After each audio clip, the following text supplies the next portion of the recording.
Hello everyone, welcome to my channel KCC commerce classes. आज हम financial statement of the company के सारे objective type question cover करेंगे और इसके पहले भी सारे चैप्टर पर ऑब्जेक्टिव टाइप क्वेश्चन पर वीडियो बनी है। आप प्ले लिस्ट में जाकर एक एक करके वीडियो देखें तो आपको ज़्यादा अच्छे से समझ में आएगा। जो पार्टनरशिप के जितने भी चैप्टर हैं, पार्टनरशिप का जो बेसिक कॉन्सेप्ट है, एडमिशन है, गुडविल है, सभी पर एक एक चैप्टर पर एमसीक्यू जो है ऑब्जेक्टिव टाइप क्वेश्चन है, सभी पर वीडियो बनी हुई है। तो आप प्ले लिस्ट पर जाकर एक एक करके वीडियो को आप देखें। ठीक है स्टूडेंट्स, चलिए तो शुरू करते हैं। और सभी से रिक्वेस्ट है, चैनल को सब्सक्राइब करें, वीडियो को लाइक करें, दोस्तों के साथ शेयर करें। चैनल को सब्सक्राइब जरूर करें भाई, अप्रिसिएशन मिलता है। शुरू करते हैं। Balance sheet is called statement of assets, statement of liabilities, position statement, income statement. बताइए क्या होगा, ये सी सही रहेगा इसका। तो बैलेंस शीट जो है इसको पोजीशन स्टेटमेंट भी बोलते हैं। Preparation of financial statement of a company. तो ये जो फाइनेंशियल स्टेटमेंट है वो बनाना क्या कंपलसरी है? Preparation of financial statement of a company is compulsory. तो ये कंपलसरी होता है, फाइनेंशियल स्टेटमेंट बनाना कंपनी के लिए कंपलसरी होता है। अगले क्वेश्चन पे चलते हैं। Which item is included under current liabilities of a company's balance sheet? तो शॉर्ट टर्म बोरिंग्स आएगा, टर्म लोन भी नहीं आएगा, डिवेंचर नहीं आएगा, ये सारे के सारे नॉन करंट लाइबिलिटीज होते हैं। डिवेंचर भी नॉन करंट लाइबिलिटीज में आता है, बॉन्ड्स भी नॉन करंट लाइबिलिटीज में आते हैं, ये जरूर करंट लाइबिलिटीज में आते हैं। करंट लाइबिलिटीज कौन सी होती है? ऐसी लाइबिलिटीज जिनकी रीपेमेंट विद इन 1 ईयर, एक साल के अंदर अंदर करनी होती है, this is called current liabilities. और नॉन करंट लाइबिलिटीज ऐसी लाइबिलिटीज जिनकी रीपेमेंट हमें एक साल के बाद करनी होती है या बहुत लॉन्ग टाइम के बाद हमें करनी होती है। For example term loan, debenture, bonds, ये नॉन करंट लाइबिलिटीज के एग्जाम्पल है। अगले क्वेश्चन पर हम आते हैं।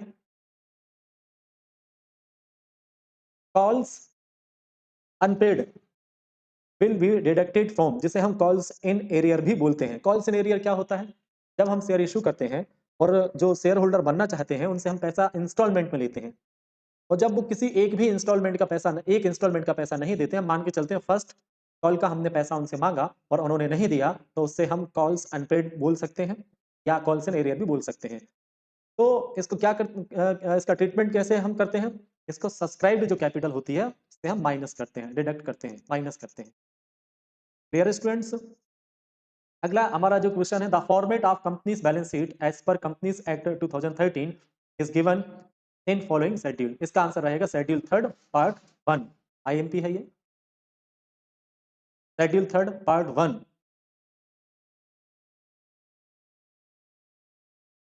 Under which heading of balance sheet is capital reserve shown?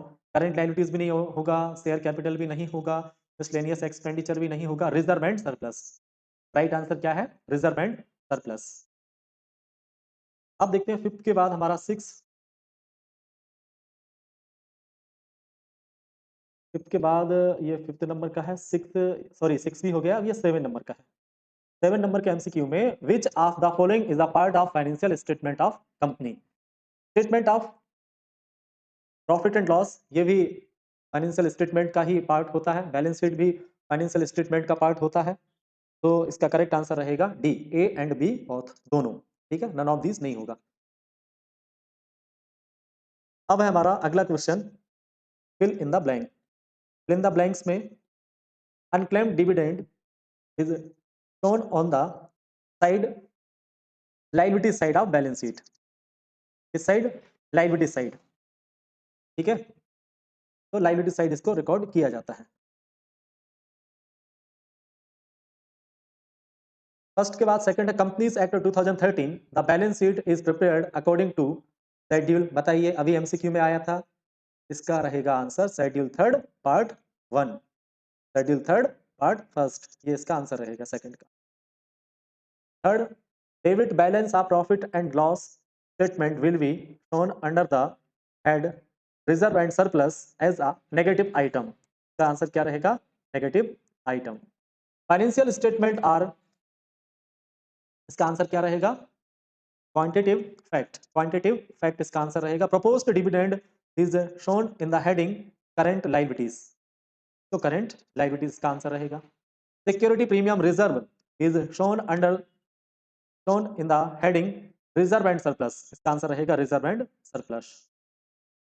अब अगला क्वेश्चन हमारा true false. Proposed dividend is show as contingent liabilities, false है भाई, फर्स्ट का फॉल्स रहेगा।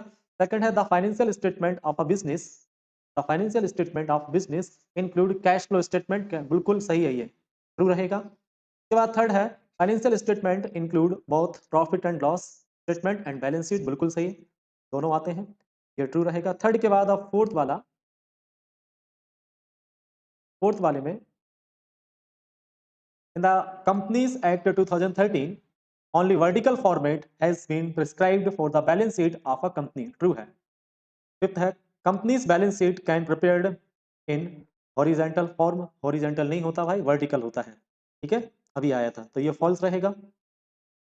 It is not necessary to show the authorised capital in balance sheet, नहीं भाई, authorised capital को बैलेंस शीट में लिखा जाता है, बैलेंस शीट में जो नोट्स टू अकाउंट बनता है ना, बैलेंस शीट के नीचे नोट्स टू अकाउंट, वहां इसको शो किया जाता है। Contingent liabilities are added in total of liability side, true है ये। Bills receivable are shown under the heading of investment, तो ये फॉल्स है।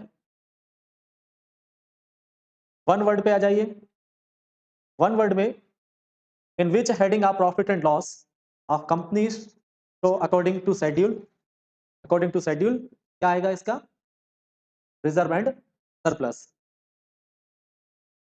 In which heading of profit and loss, तो किस हेडिंग में प्रॉफिट एंड लॉस को, company के प्रॉफिट एंड लॉस को रिकॉर्ड किया जाता है, वो है रिजर्व एंड सरप्लस, ये सब हेडिंग होती है, उसकी मेन हेडिंग होती है shareholder fund. Name the statement disclosed the financial position of a business on a particular date, balance sheet.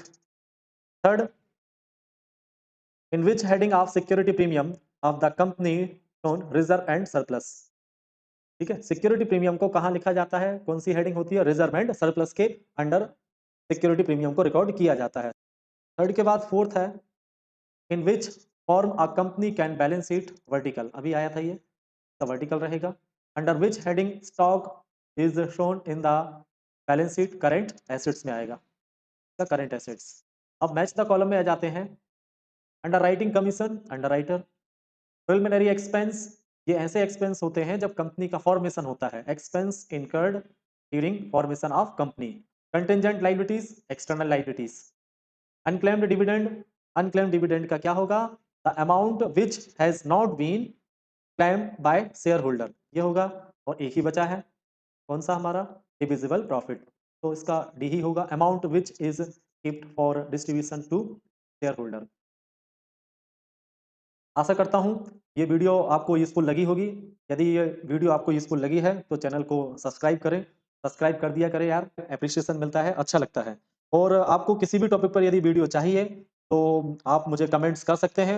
और आपको ये भी बताना है कि ये ऑब्जेक्टिव टाइप क्वेश्चन की जो मैं वीडियो बना रहा हूँ ये आपको कैसी लग रही है, ठीक है, तो आप कमेंट्स करके मुझे जरूर बताएं। मिलते हैं अगली वीडियो में।